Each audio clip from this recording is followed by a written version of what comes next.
Hi everyone, and welcome to another episode of Python 3 Crash Course. And today we're going to be going over variables and operators in Python. So this will just be a quick introduction to get you up to speed. And so let's go ahead and jump straight into the code. So I'm going to first open up variables and operators.py. And so we talked last time about strings, but we didn't really talk about variables and what happens if we want to store information.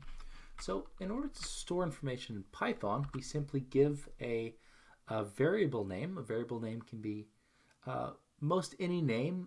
It can't start with a lot of the special characters, so we can't start a variable with, say, the star sign. But we can't start with pretty much anything else. It also can't start with a number either. But most of the time, we're not going to start things with numbers or weird symbols. We're going to give them our English names. So in this case, I can say, A is equal to 5, B is equal to hello world, a string, and then C is equal to 4.5, so a floating point number. Now, unlike a lot of other languages, Python is something called dynamically typed, which means that we don't tell, any compiler or anything, because there isn't one. We don't tell it a type ahead of time. So we don't have to say integer A. A will be inferred to be an integer by the value that it holds. So this is part of the real flexibility of a language like Python. We can do things like this. So we talked about printing last time, and we just printed a string directly. We printed hello world.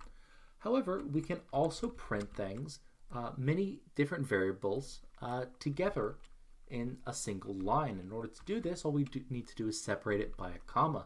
So this should print 5, hello world, and 4.5 on the same line. Now, we can also do some basic arithmetic operations as well. So we can add a number. So let's say add 5 to our variable A. We can multiply a number, say do 3 times our variable A using the star sign. We can do division. Now, keep in mind that in Python, it might be a little bit different than other languages in terms of what you get as a result of addition, but we'll get into that a little bit later as well. And then we have, when we do 2 of these star signs, that's a power operation. So if we want to do a to the power 2, we can do this directly without having to import a library like we would in C, such as CMath. Now, we can also have another kind of data type other than, say, floats and strings and integers, and that's a Boolean data type. So we can actually get the type of something. So we can use this type function in order to get the type of a variable. And we see that when we do relational operators, like if we say, if is something equal to something else. So when we use the equal up here, this is assignment, meaning we're giving something a value. But when we use 2 equal signs, this is a comparison. So we're testing if 1 is equal to 1. This is, of course, true. So we'll get the type of true. And true in this case is a Boolean value, so it'll be bool. So then we also, try out a couple other things. So we'll see what happens when we do, C is less than or equal to 4.9, or C is greater than 4.5.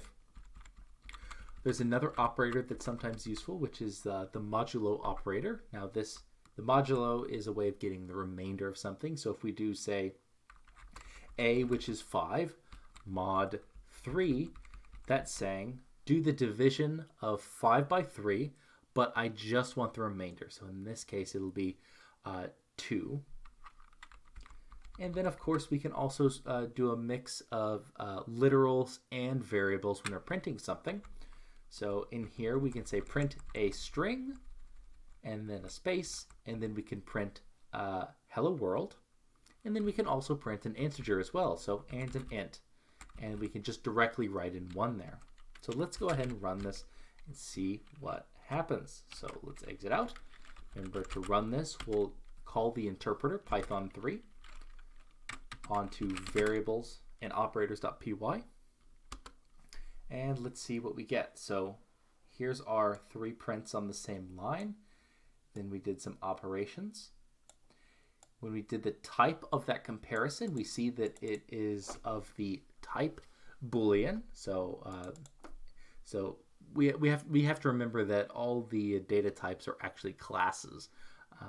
But in this case, it's a special class that's a built-in data type of Python called bool, just like integer and float and string are built-in data types. Then when we do relational operators, they return true and false, so Boolean values. We see that when we do the modulo operator, we get the remainder, and we see that we can print a combination of numbers and strings together in the same line without any problem. As always, on the GitHub page, if we go to the Python 3 crash course, under fundamental concepts, we can look at all of the, in this case, we'll go to variables, and we have all the code already available up here. So this is the file that we were working with today. So feel free to check it out, download it, and play around with it if you like. And as always, I'm Nick from Coffee Before Arch, and I hope you have a nice day.